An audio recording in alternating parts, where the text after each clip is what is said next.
Let's give them something to talk about. I see the energy running out. I got a planet to run around. Okay. You ain't do nothing but run your mouth. No, I don't want to be humble now. You doubted me, nothing to talk about. Like Bruce Wayne and Corey Leonard gave me anxiety, and so we had to start. We probably would have dragged ass for a few more minutes, but then we saw people in the comments section, so we had to get on. Yeah. We by the way, we were mentioned in Savant's podcast this weekend. I want to say it was June 30th podcast. He does so many, I can't even tell. It's one of the live call-in shows, but he's got like what, 2 a day, 2 to 3 a day. Yeah, sometimes. And there's some structure to it. Apparently, I need to talk to him about what that structure is, so I can talk about it soundly or confidently, I should say. But one of the first thing he said, so he goes, listen to the podcast with PRs all day. Nicole Carroll, she's on there, a good podcast. He says, though, Craig Howard talks too slow for me. Speed it up. Yeah. So now I'm a 60-year-old. And Matt, yeah, I was going to say that. So that's a 60-year-old man. I'm more thoughtful.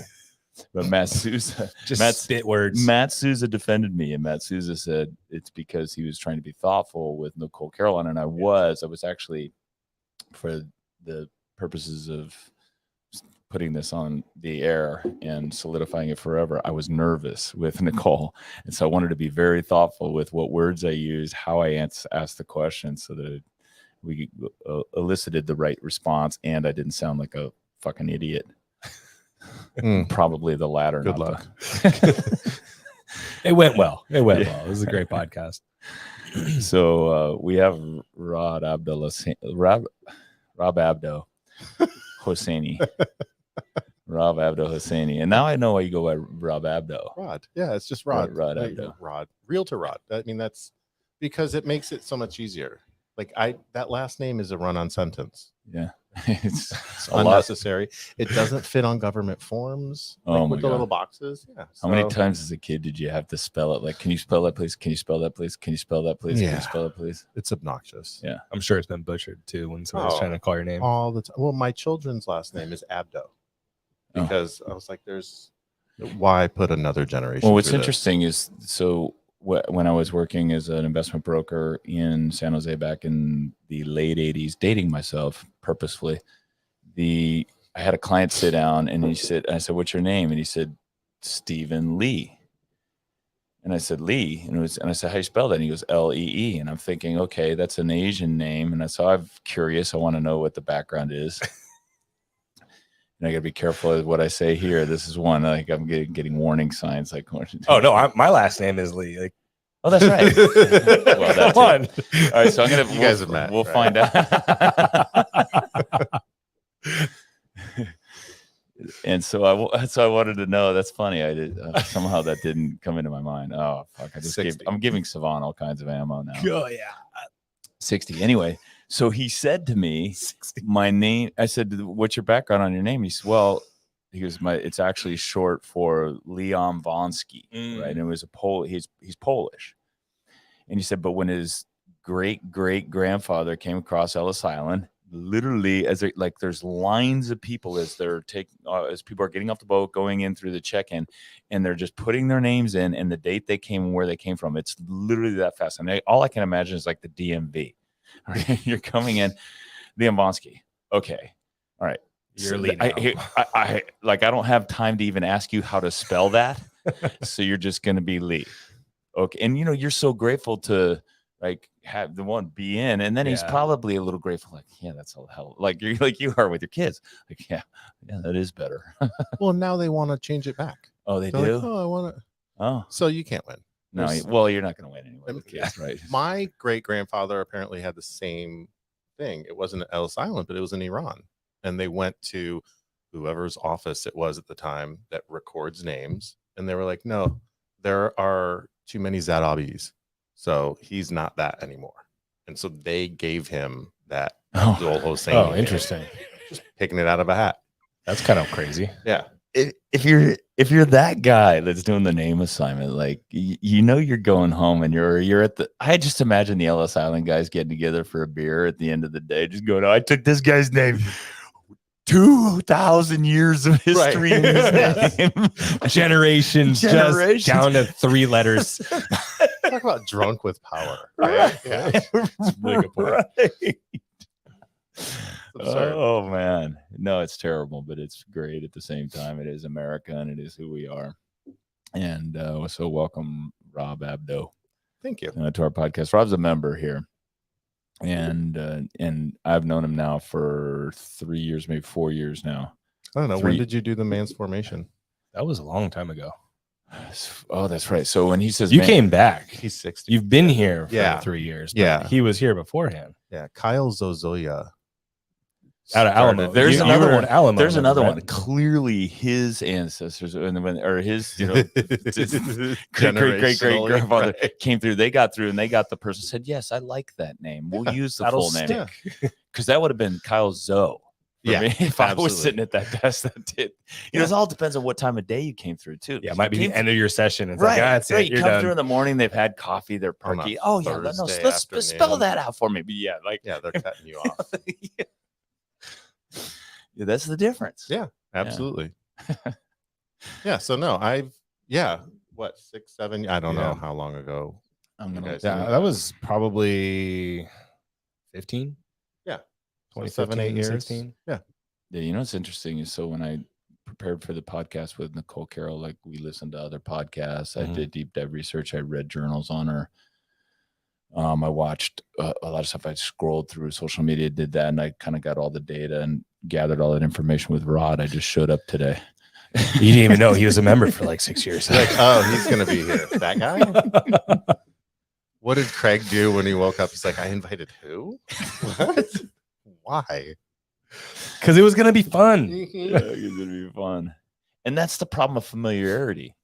I think to make a life lesson. You just wanted to hear his story. You didn't want to research his story beforehand. Well, yeah, I just wanted to talk to Rod because I enjoy talking to him in class. Kind of Thanks, buddy. When you're supposed to be working out. when I'm supposed to When you're supposed to be supposed to be coaching. Yeah. I like to create a distraction. you amongst others. Yeah. It since I can tell you right now. So your first visit was in a transformation challenge, by the way. It doesn't mean the same thing today as it used to. Yeah. So for us, it was about fitness. So the man's formation. Yeah.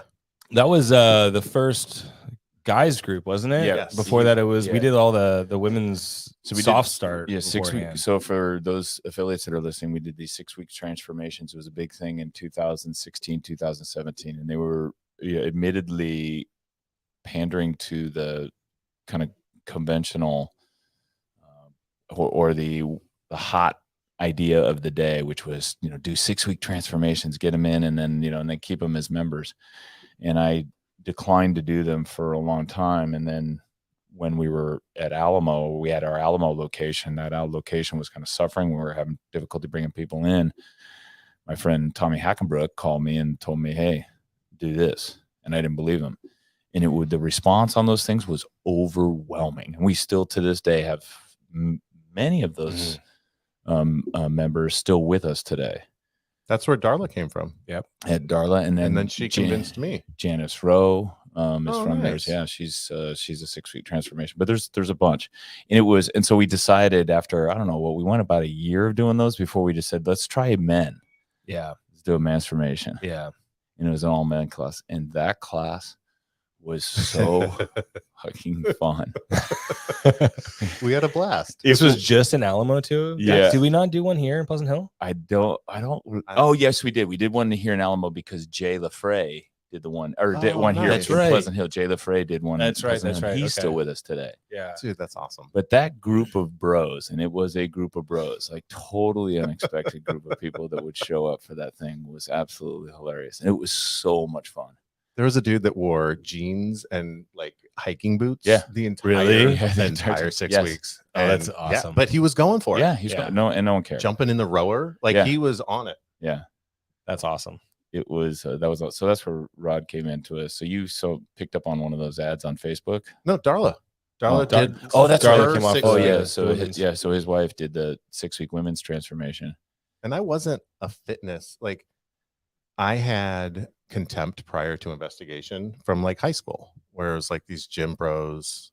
I was a skater and still am. And so Nice. I just wasn't, I had that contempt, right? And in my 20s, I sold gym memberships in Florida, and I like that kind of broke down some of the barriers because I saw these people, right, as people instead of them. Gym bros. Right. And this guy, Jamie and Spencer, he played for Notre Dame and then played for the Niners and then hurt his back, but he was an employee and he gave me a workout. Like he walked me through this workout and I couldn't walk up the stairs for a week. And I was like, okay, I don't know if this is for me. Like I'm probably not that guy. And I think he was just having fun with me. Right. But I just don't have the capacity to put together a workout. And so this was perfect for me. Yeah. I think there's a lot of people with respect to CrossFit, because you walk into a gym. I can't even imagine, now it's funny, if I walk into on vacation or something, we go into what we call a Globo gym, like a 24 Nautilus or Goes gym. I don't even know where to start. Even now today, and then I like, okay, here's what I'm going to do. I'm going to, piece this together. I'm going to do my Metcon over in a corner where no one will make fun of me. I go straight to where the rollers are and I roll out and I scan the room for the least used space. And then I'll just concoct something around that if that's what I'm doing for the day. Right. Now imagine this is experienced guys, right? And so we have to do that. These are people, Jamie writes the workouts every freaking day. For the last 15 years. And he still goes into like a Globo gym and lays down and kind of has to like figure out what he's going to do. And I can imagine someone with zero experience. Like it's just they're not as it's not that they're not inviting, it's that they're not enabling is what it is. Mm-hmm. They're not user friendly. To me it's the iPhone versus an Android, right? Like here, I walk in, I just pick it up, and it's just easy to use. I walk in, I show up, I have a pair of shoes on, and you guys tell me what to do. Yeah, absolutely. And the great thing about Diablo versus, because I've been, now that it's been a couple of years, I drop in other locations, and I'm so incredibly grateful for this place. Like now. This is coming from me. So I know nothing, right? Like take it with a grain of salt, but the level of knowledge that I perceive coming from the coaches here versus elsewhere I'm just incredibly grateful for it. I really, really am. I've been to different boxes that they just kind of let you go. So like, all right, here it is. It's on a dry erase board. Have at it. Yeah. And I think those coaches, if they were here in this environment, I think they would adapt very quickly. Mm-hmm. They have that capacity, but because they're not in a culture where that's expected, it doesn't happen. Right. Or taught. Yeah. Or taught. Yeah. Or taught. It's not a knock on those coaches. They have all of the know-how in their head and the competency with which to teach it. It's the having been taught that or shown that. Of those things. And that's what CrossFit is making an effort to do. And that's what I'm trying to, Jamie and I are actually working on trying to do. And that's one of the purposes of this podcast is to help influence those coaches to do those types of things. And I think with members, if you're listening to this and you're in an affiliate where you feel like you could be getting more out of the coaches or more out of the affiliate, to send an email to the owner. Yeah. They want to know. They're business owners. Yeah. They want to have that's a right. successful They're business business, owners. right? Yeah. If you're not willing to take on feedback or constructive criticism, then your business fails. It doesn't work. Yeah. In any business, right? That's right. Yeah. So you went from a 6-week transformation. And then at the end of the 6-week transformations, one of the things we did was, it was the only thing we did. So we made people pay up front for the 6-week transformation. When we did those, incidentally, we ran ads on Facebook and we were overwhelmed by the response. And people had to come in and apply for it. Yeah. They came in for an interview. Oh, wow. Yeah. It was more steps than just sign up. Right. So it was a whole process. And to be honest with you, didn't agree with the whole process. I thought there's no way this is going to work. You run the ads, then people sign up for basically a 15-minute intro interview to apply to be part of our transformation process. I'm like, okay, wait a minute, to apply to be part of this process. And we charged them for the 6 weeks, and I forget, it was something like $250 or somewhere around there, maybe $199, keep it under $200. I can't remember exactly. It was kind of like the cost of a membership.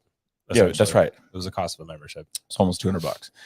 And then they came in, they interviewed, and through the interview process, we would say, okay, to try to determine whether they're going to be a good candidate or not. And in reality, you literally 100% of the people that came in that really wanted to do it, we'd let them do it.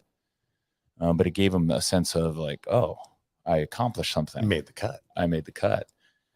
And we weren't trying to dupe them, but it was those interviews for me were transformative. Because you did a lot. You did like almost a all lot the of interviews. myself. Well, right? the only reason is because so many people signed up for interviews. We didn't have anybody to fucking interview them. That's right. And Tommy Hackenbrook told me this. He goes, hey, get ready. We're going to start running the ads. This was the week before. Yeah. It was like Thursday or so. We're going to start running the ads this weekend. So get ready. And he goes, make sure you set up your calendar, allow people to book the appointments. So you create a window from which they can have appointments. And I didn't do it. Because I literally just thought, yeah, okay. It's surprising. How many people are going to actually sign an application? And then on Saturday, I remember him texting me going, hey, we're getting quite a few responses. This is awesome. Looking forward to this. And I'm like, yeah, okay. And literally a text, I'm like, okay, great. And I didn't log in. I have to log into their system to kind of see the activity. And I don't know, I just got distracted and I didn't do it. And then on Monday morning, I was up and having my coffee at 5:30 in the morning. And he texted me because he's ahead of me at my time in Utah. And he texted me, he goes, hey, have you seen it? You guys ready for this? And I'm like, okay, let me see what he's talking about. I click in, create a password, the whole 9 yards. I'm like, holy shit. Like literally, 100 appointments for the week. Yeah. Like from like 8 a.m. until like 5 p.m. Yeah, 5 or 6 p.m. in the evening, just nonstop appointments, 15-minute appointments. And I thought, this can't be possible. This can't be right. And he goes, I told you that this is going to happen. And I went in and I did most of the interviews, and it was so amazing. And most of the women at the time when we were doing women only, it was very powerful for them. There was tears. There was like, all of their internal struggles that they had with respect to their fitness, why they couldn't do it. And what I found is that most women, the modern American woman is incredibly selfless. They put everything else ahead of themselves, their family, their kids, their spouses, their relationships at work, everything else, and don't consider working out or going to the gym for an hour a day, with travel time, maybe an hour and a half all in, is being very selfish. And they, with all the obligations they had, most of almost 100% were working women who also had kids. So it was super. I learned so much, and we helped change many of these women's lives. And like I said, many of them are still here. And then we did it with men, and it was a similar kind of situation with the men. And they just wanted I think for the men, it was the Gold's Gym syndrome, where they didn't know what to do. You know what? I just need someone to tell me what to do. I want to come in and have someone tell me what to do. And they came in and you went through that process. And then at the end of it, that was long story short, sorry. And I'm trying to talk faster, by the way. Now I'm all self-conscious. Savon got in your head. Huh? Got my head. Now I'm like, I just saw it. Am I talking too slow? No, but I am rambling. And feel free to interrupt at any time. At the end of it, we tell them, okay, now if you want to buy a membership, we give you, I don't know, we give them 20% off or something for their first month membership. And we'd get out of the say it was 60%, I think, or 60% of the people that went through the 6-week transformation, 60% bought a membership. And then long term, 10% of the members stayed more than a year. Mm-hmm. So you get 100, you get 10 members out of it. But the whole thing was profitable. We never lost money because the revenue that we collected in the 6-week transformation paid for all the advertising. Mm. So it was literally just like adding members, with revenue. Right. Just in a different avenue. It's just another stream of membership. And it was a great way to bring them in, introduce them CrossFit. The whole part, during the 6 weeks, we talked about CrossFit. What is CrossFit? How it works, the methodology, and principles. Tommy provided like programming for all that stuff. And we ended up going through and making some shifts and adjustments that fit our community. That's right. The programming just made more sense for us and just even the people that we had met with Yep. during that interview process. As far as like your programming, like the Yes. exercise programming. Yep.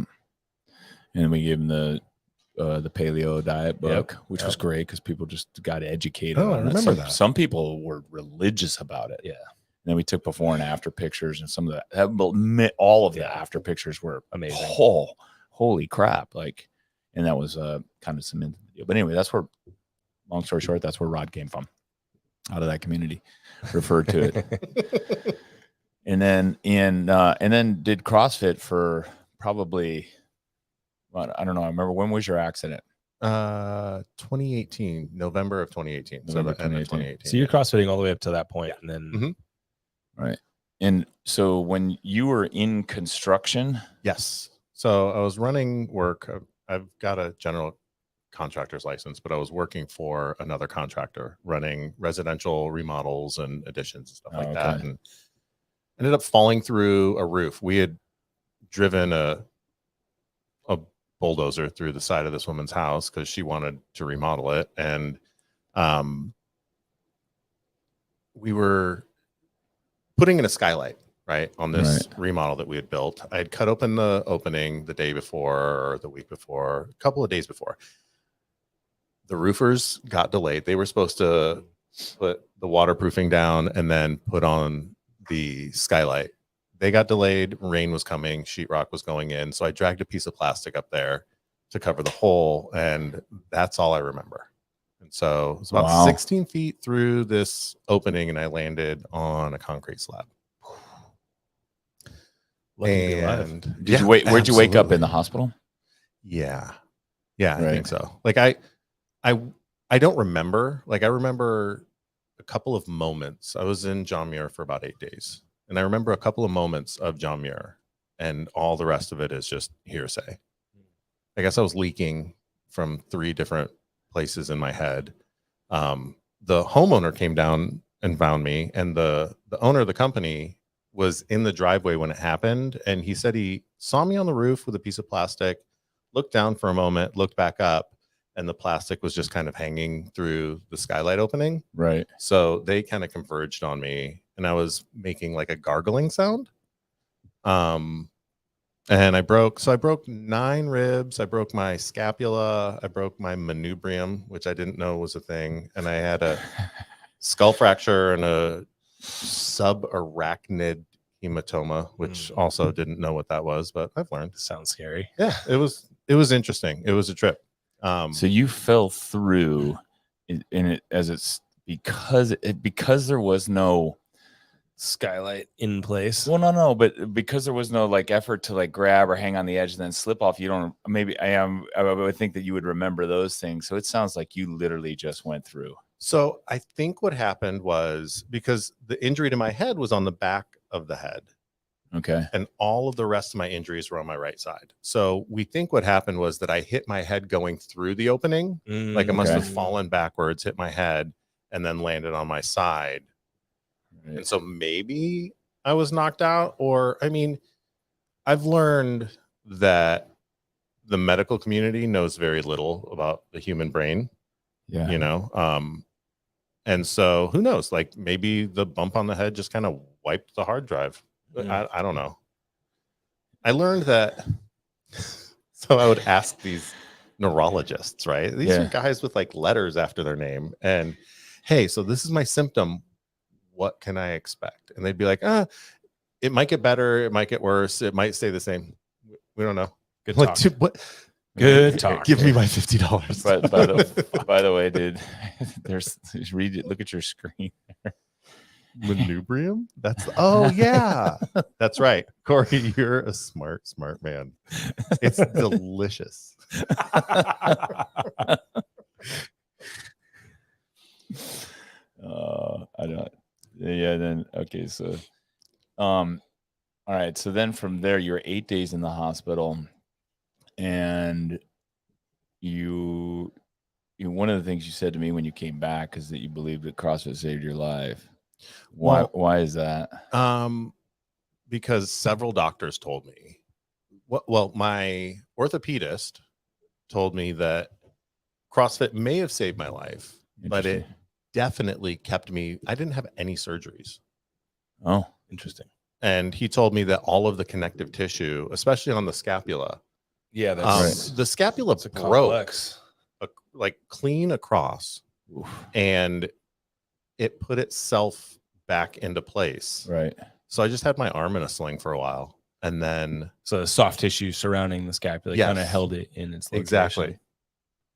Is that whole Nice. the whole shoulder joint? Listening to that crazy. Huberman or no, the Peter Attia podcast with the shoulder, elbow, and wrist expert Yes. was fascinating because it's not in our body it is the most vulnerable joint because it's not anchored by anything, like it's Yeah. not ball and hinge. Yeah. And it's the only one that's not seated against the other joint. The shoulder. Yeah, it's It's free. a, so like the way floating, that it's it a floating articulates. bone. Yeah. yeah, it's a floating joint.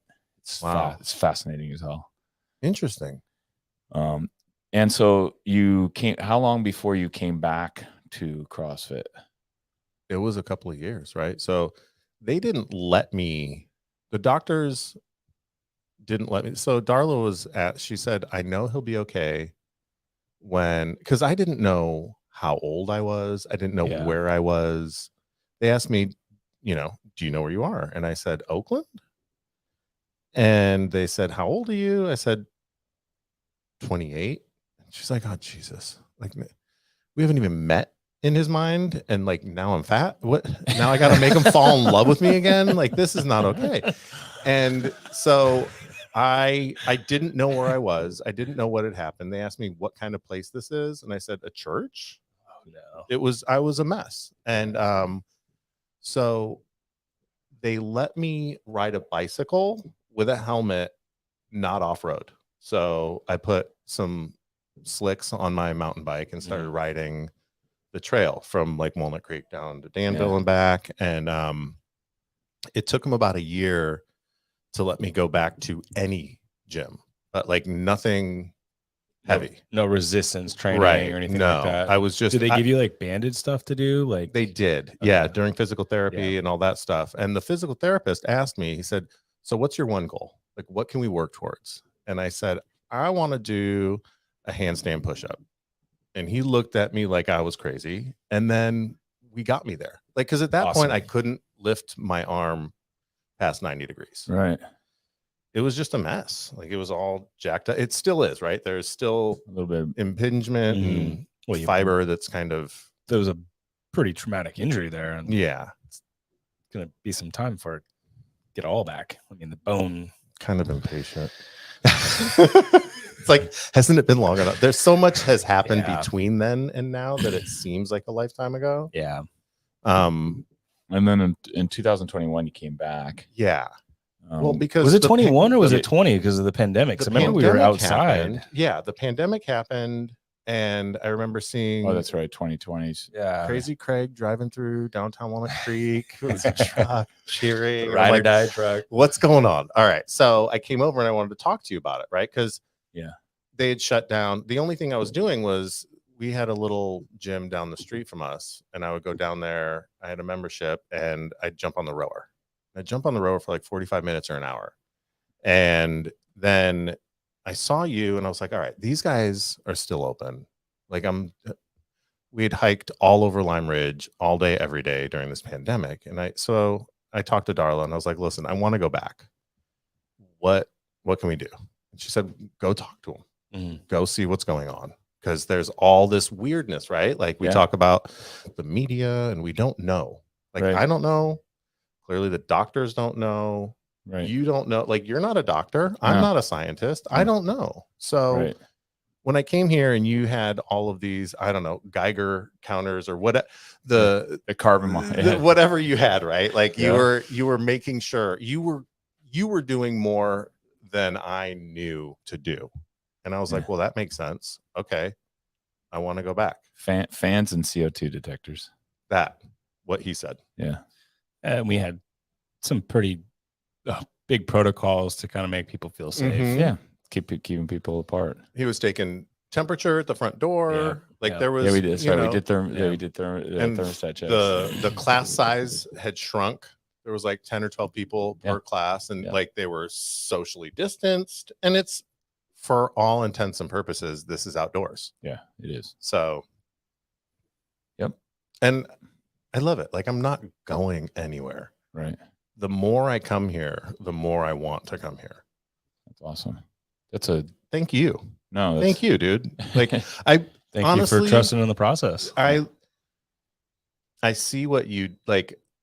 I'm not a smart man, but I see like 3 or 4 months in advance, right? Like, oh, he's put thought into this guy. Okay. No, yeah. I really appreciate this place. And I thank you, Craig and Yvonne, for having this. Like, my life is better because this place exists. Yeah. And I think that's what most people find when they spend some time in a CrossFit affiliate, is that their life improves overall. And the people you meet within the community.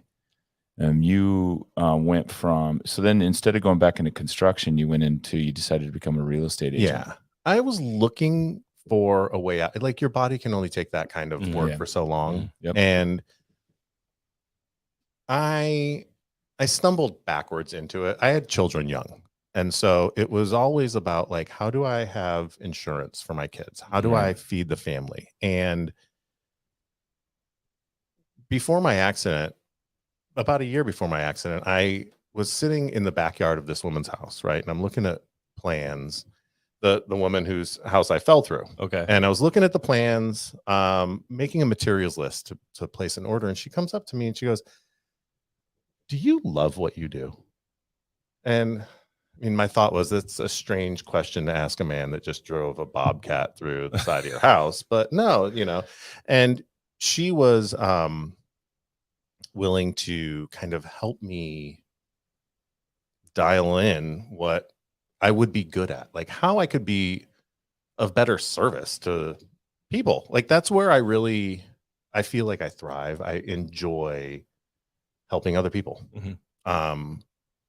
I get a benefit from it. Like, I get fed. And so we were kind of working on it, and she was like, sales. And I was like, I don't know about sales. Like, I had this experience at the gym selling memberships and they were all about, take what you can get. Like, who cares if it's Granny? Sell her a multi-gym membership.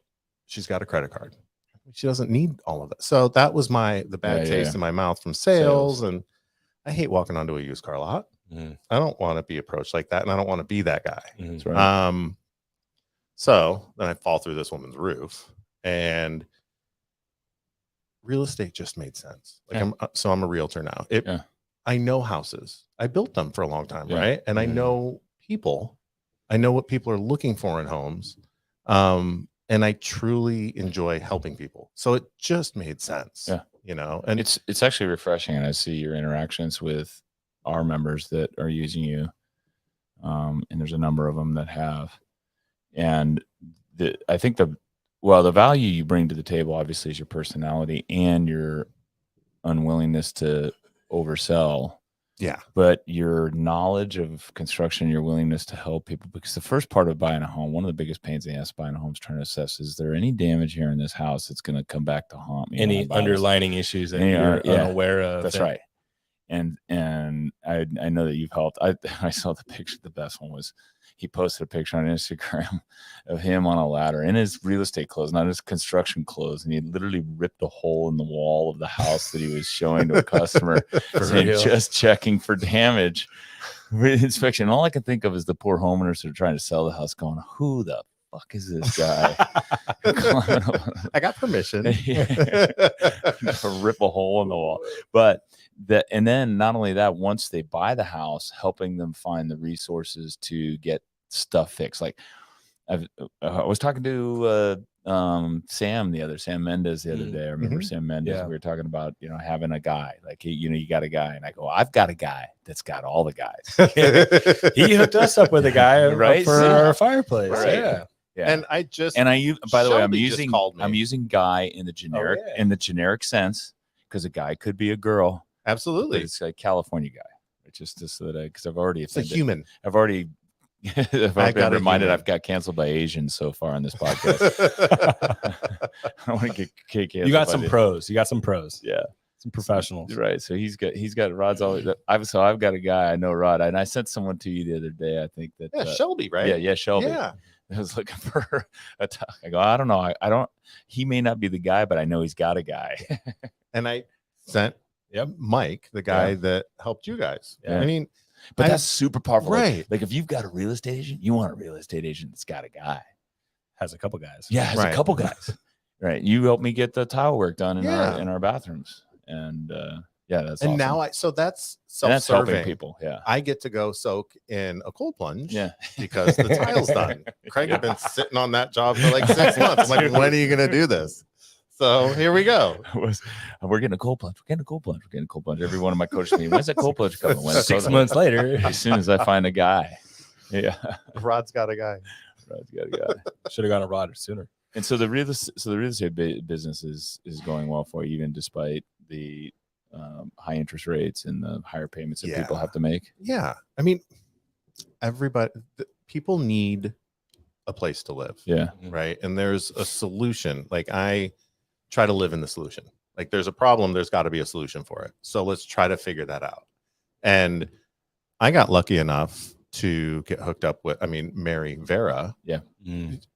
Is a problem solver. Right. She is a pit bull. Yeah. And so if you guys don't know, Mary is a member here and she's also a lender. I didn't know that. I knew her for years, but didn't know that she was a mortgage lender, but she solves a lot of problems. And so if you have a team, right, that I know when I see the problem coming, I'm like, oh, I got someone for that. Right. I know how to get through this. Right. And so that's, at the end of the day, it's all about like, how can I feel good? Like it's all self-serving. How can I feel good about fulfilling? This? I'll help someone. Yeah. How many members have you helped in your role as a real estate agent, do you think? Probably 6 or 7, like either members or on the periphery. Like Kim called me. She sent me a text one night and was like, hey, can you help my sister buy a place? Nick Jones reached out to me and was like, my uncle, we got to liquidate this property. And I show up to this property to walk it, and Alfredo opens the door, right? So Alfredo, I forgot that I put Nick and Alfredo together years ago, because when I was a member, Nick was still coaching here, and he's like, hey, Rod, do you have a painter? And I was like, yeah, because Nick was coaching here, but was also a general contractor, and his painter was failing. So I put Nick together with my painter at the time, who is now a really good friend of mine, also a client, but is a general contractor, and Alfredo opens the door.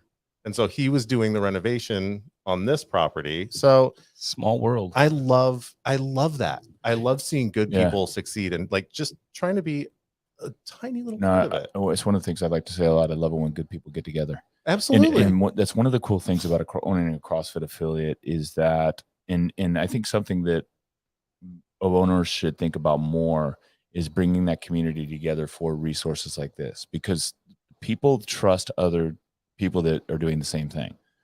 And I think even more so with CrossFit. So in other words, you know, if someone's coming in here doing CrossFit, they have a certain work ethic, they like to suffer.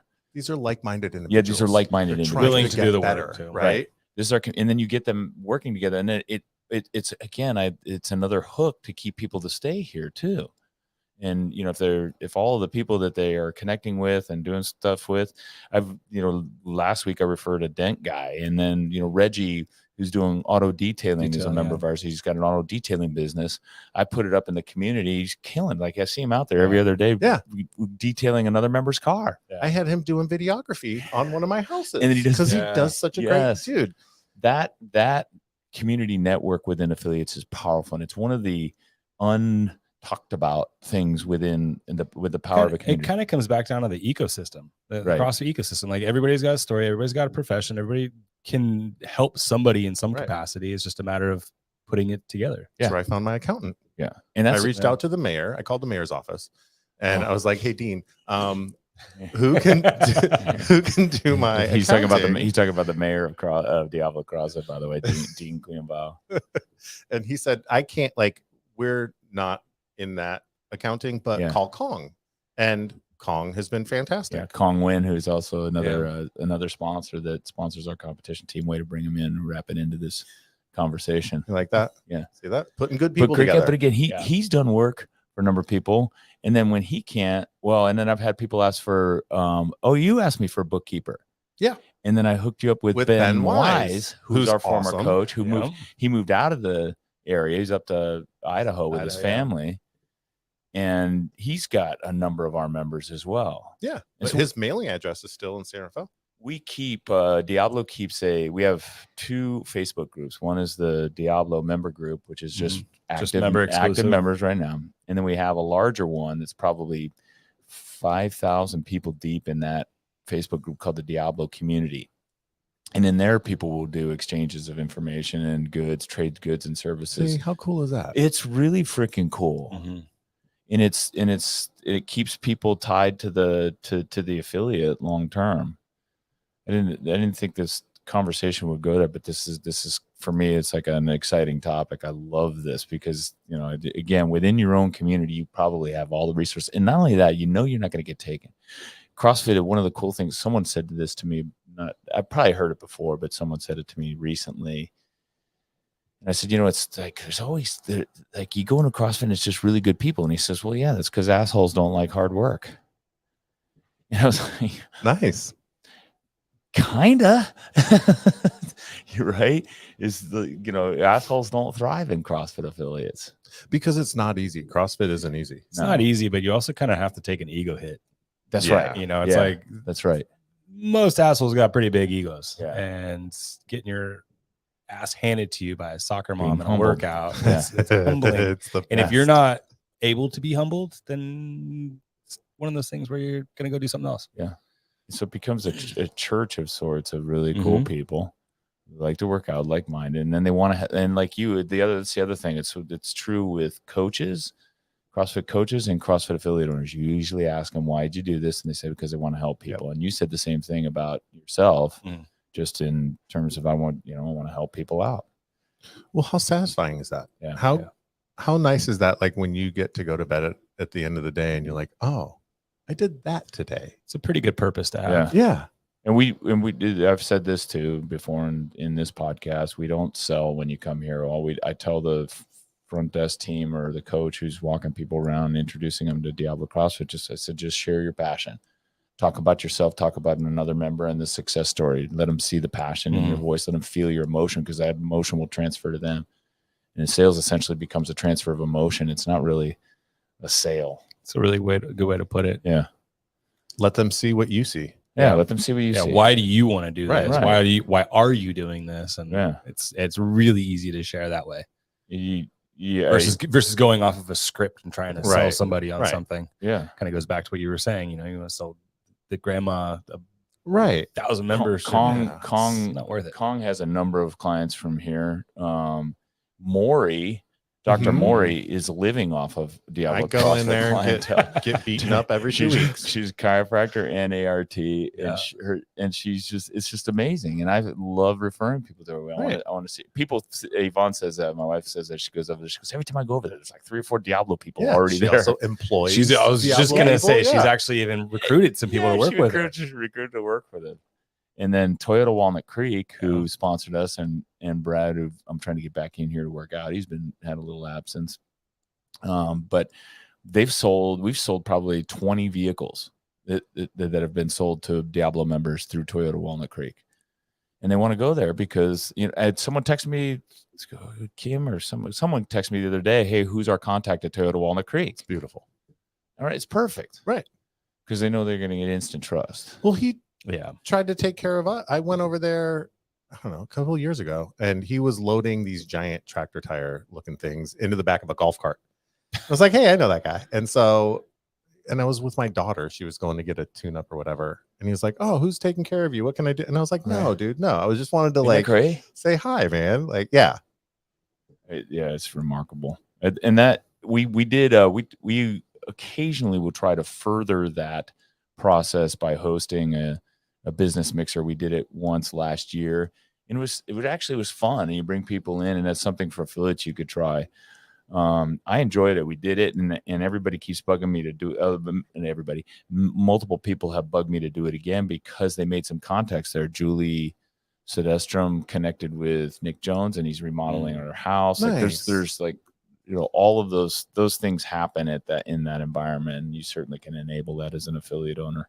Let me know what I can do to help. Oh, there you go. If you want to put that together, like delegate some stuff. Yeah, I'm terrible at delegating. That's classic CrossFit. Why? Is it because you feel like you're the only one that can do it right? That No, honestly. a little, yes, there's some of that, and then it's also a little bit of guilt. Like everybody's got enough to do. I don't need to go delegate that to someone else.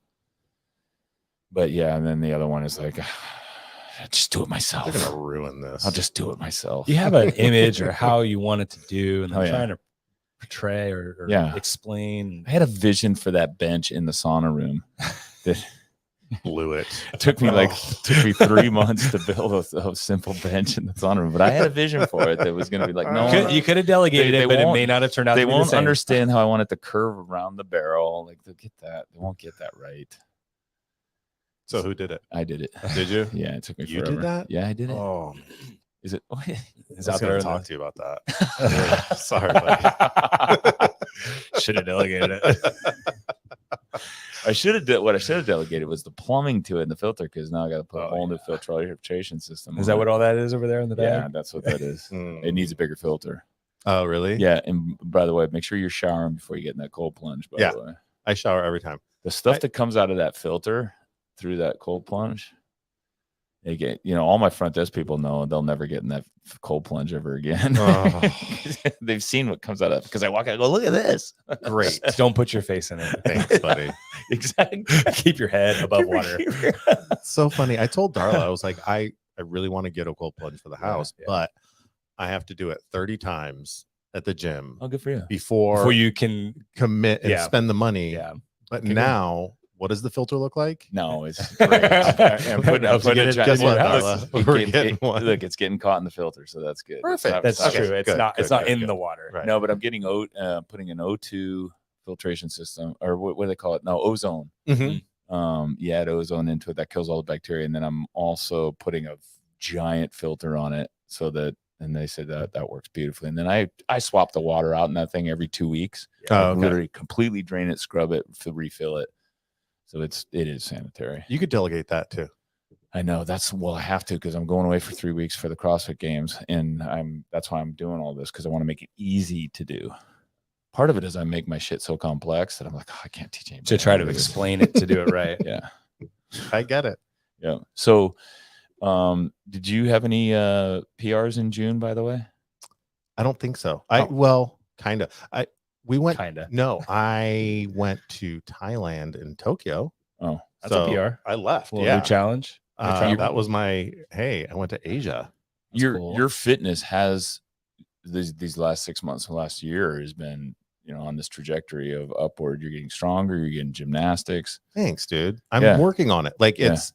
it's something that I made a decision that I just want, because for so long I would come here and just grind. Yeah. Right. And I didn't have any focus. I didn't have any.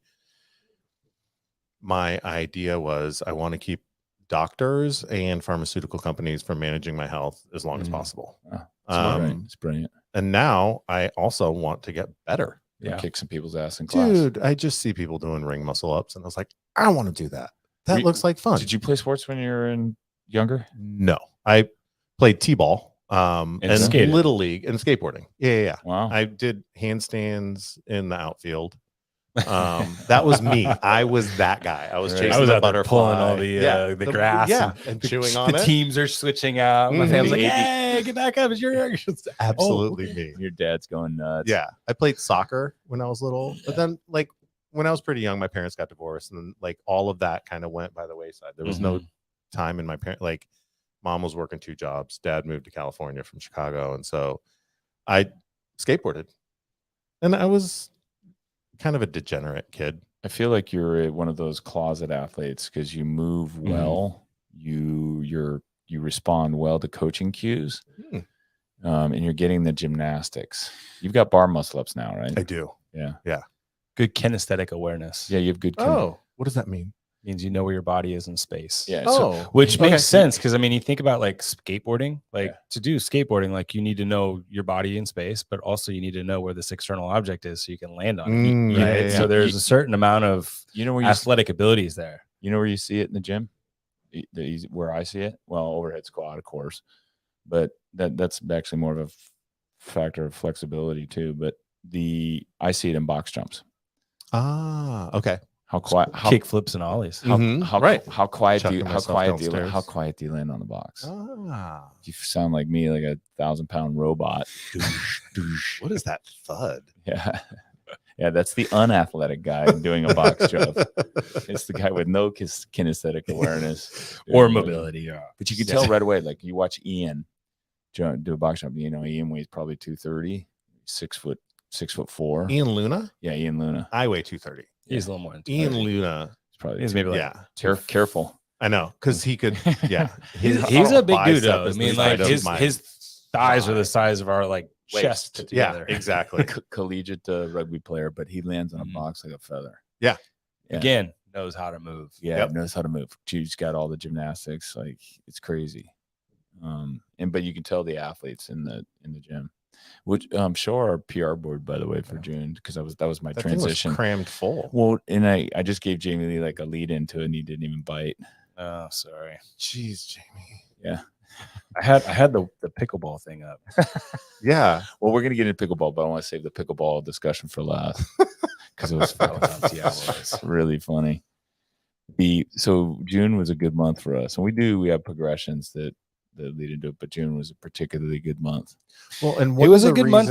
I don't think so. I haven't gotten PRs the past couple of months, and I was really kind of bummed about it. And I was talking to Jackson, and we were doing deadlifts, and I said, dude, my PR for deadlift is like 50 pounds heavier than what I feel like today my PR is. Like I can't lift a pound more than this. And he's like, well, you look like you've lost some weight. Yeah. And I was like, yeah. And he's like, well, mass moves mass. Yeah. I said, that doesn't make sense. It's a deadlift. Like it didn't make sense to me. I'm not that smart, but when I'm just going from the floor to my waist and then back down, it doesn't make sense that because my stomach is smaller, I can't lift as much, but I've lost weight. So I'm happy with less. I'm happy with not getting PRs if I can buy a smaller pair of And it was pants. the deadlift that you said you were.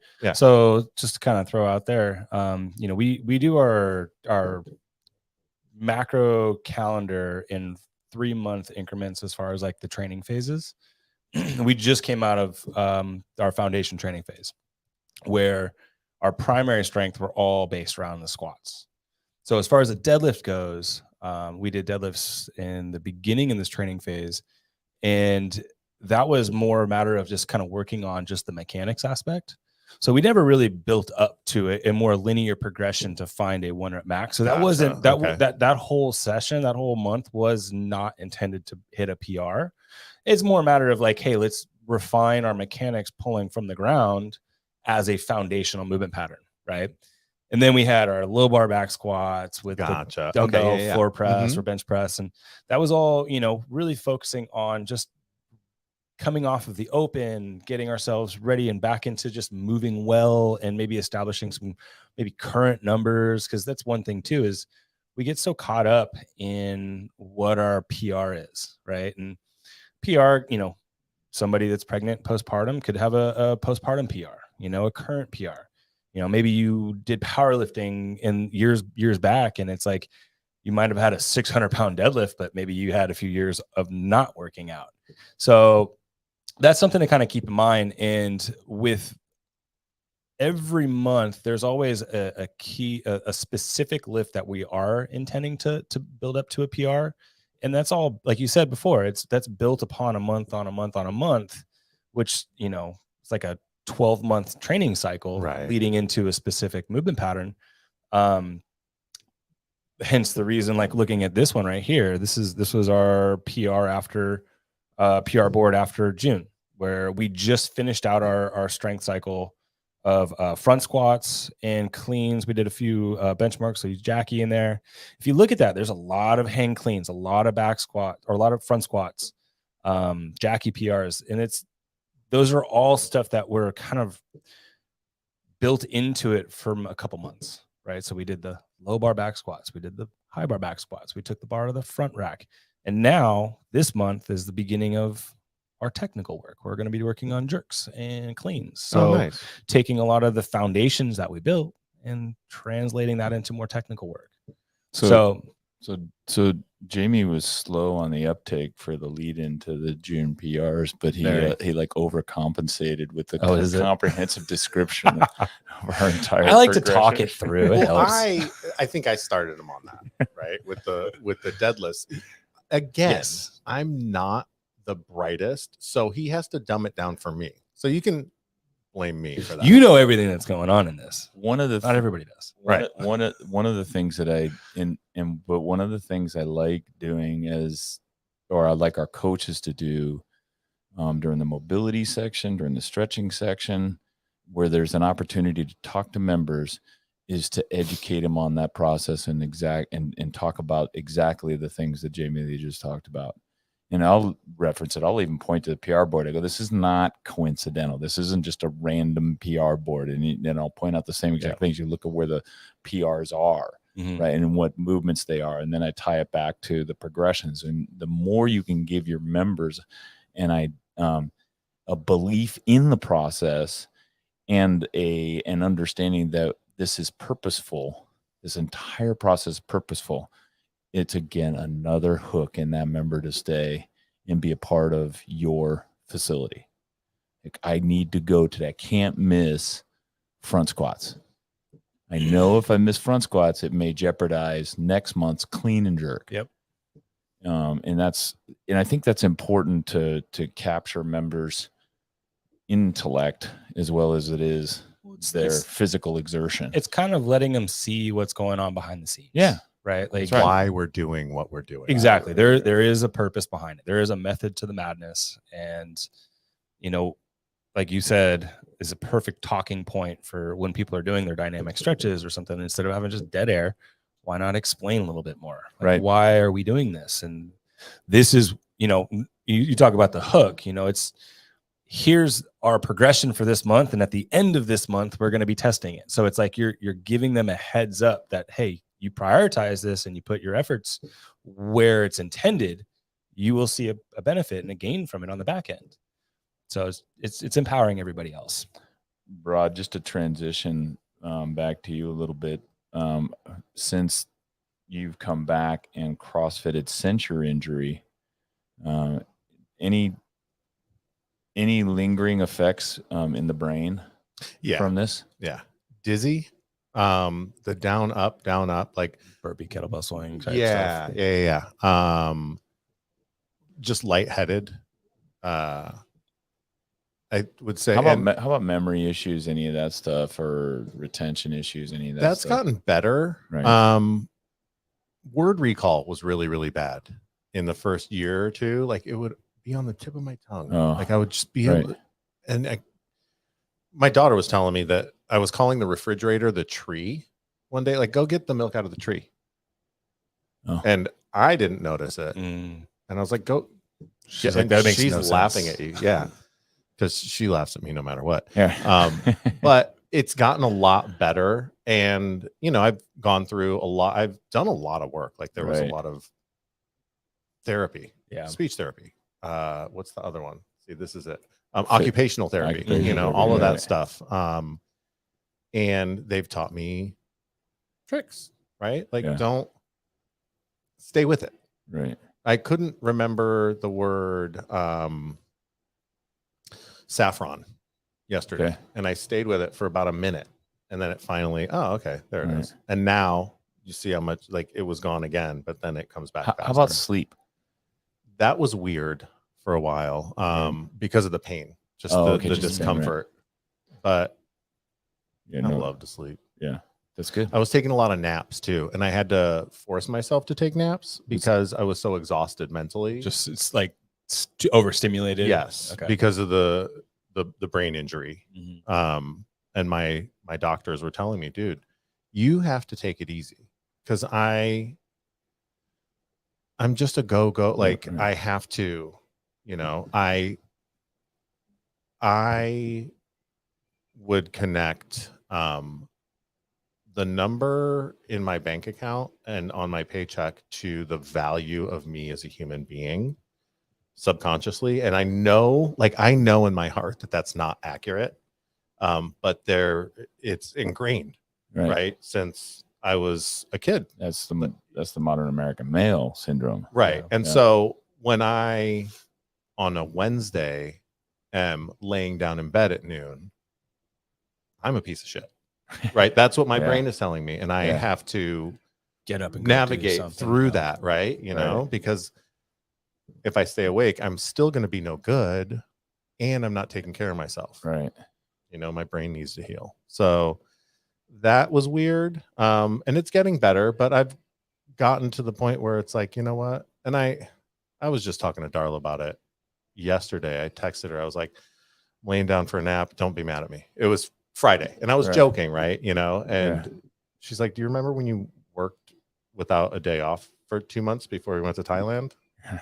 Take a nap. Like, take care of yourself. We need you. Like, we don't need you working yourself to death. I like that philosophy just overall. And that is something that when we did the transformations, bring it kind of all the way back, and not intentional, but that was something that we used to tell the women, that if you want to be a better caretaker, you want to be a better spouse, you want to be a better employee at work, you want to be a better professional, you want to be a better real estate agent, you need to take care of the physical you and clearly the mental you.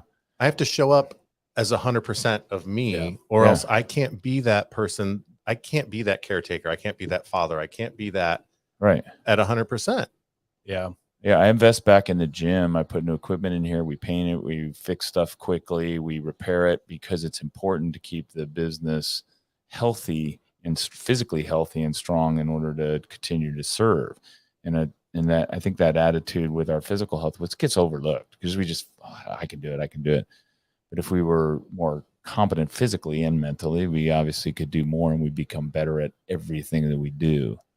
This comes back to stretching for me. That's something that I do not do. Right. That's the what do they call that? Recovery? Or like recovery? You're supposed to take a day off every once in a while, like a rest day. Like what? I've heard the term. And when I do it, I feel like I'm being lazy. Right. And we have those. But in reality, you're actually making some of the better gains when you do that. Gains. Yeah. I'm supposed to get those too. That's when we're healing. Yeah. So Albert? No, what was his name? God, there was a guy that used to work out here, and he worked with Darla, and then he moved away. He was a hunter. He would like do bow hunting. Remember him? Really, he would always do just the open gym. I'll come up with it. Okay. It's a word recall. But like, dude. Name recall. You got the face to the name. Though. How are we gonna get gains? Yeah. Yeah. You don't rest. Now you gotta rest. CrossFit has the 3 on 1 off for a reason, because you can't train 4 days on and still maintain the same level of intensity, because your body's breaking down. That's what we do when we work out. We're stressing the muscles, we're breaking it down. So then when you recover, hence the food and replenishing, it helps you recover and get stronger. But then how am I going to get that super compensation? How am I going to get my cleans PR if I miss that day? Well, you prioritize it. You take the rest day before the clean day. Oh, okay. Not the long sweat session before. Forethought. So the last thing I wanted to touch on today, really important topic. Pickleball. We started with pickleball. Because it's directly related to CrossFit. Can you pull that post up or that picture? Just the picture. It doesn't matter which one. But Forbes magazine published. I saw it today on my Instagram feed from following Forbes, which it's like one of those ones where I just like I should unfollow them, and then I'm like, no, I'm not going to follow them because then I won't have stuff to be angry about. You'll find a way, Craig. I really did. I will. The pickleball injuries cost Americans nearly $400 million this year, and seniors are the hardest hit. And fortunately, the comments, you go into the comments and you're reassured by the comments because everyone's like go away, stop posting stuff like this. But it is fascinating how mainstream media loves to it seems to really want people to not exercise and not move and not be fit. I mean, they're scaring people, telling them that like 65 million people are at risk of stroke for exercise. Yes. What was that? Like, I don't remember. I'm that was probably butchering the last week. Yeah. stats, but no, like, no, that's that was ridiculous. Yeah, that was an amazing, and it wasn't even a study. It was a model that was based on projections. There was no actual study. It was a model projecting. So it was like actual clickbait. And it was based. Yeah, it was actual clickbait. It was literally studying how blood vessels close and open based on exercise, based upon models that they scientific computer models they used to generate it. And then someone took that and put it in an article and published it, and it's just atrocious. But this stuff comes up but this one annoys me because it's Forbes, so people read it and go, oh my god, 400 million, that's a lot. So of course, being the just kind of triggered guy that I am by some of this stuff, I looked, and and I knew the cost was far higher for chronic disease, and the cost of chronic illnesses that are caused by lifestyle, not moving, and diet is $2 trillion a year. $2 trillion a year. So, where's the money though? Which is also going. So what's the incentive of them promoting that? Well, don't play pickleball because you're going to get healthy. Well, no, absolutely. No, I know where Rod's going with this. How much are we paying to the pharmaceutical company? That's right. Yeah. Who are doing the bulk of the advertising in Forbes magazine? Well, I mean, there are, I don't know, the lobbyists. I've heard of them. I don't know much. Again, not smart, but I've heard of them, right? Yeah. And they're the one. That's where follow the money. Follow the money.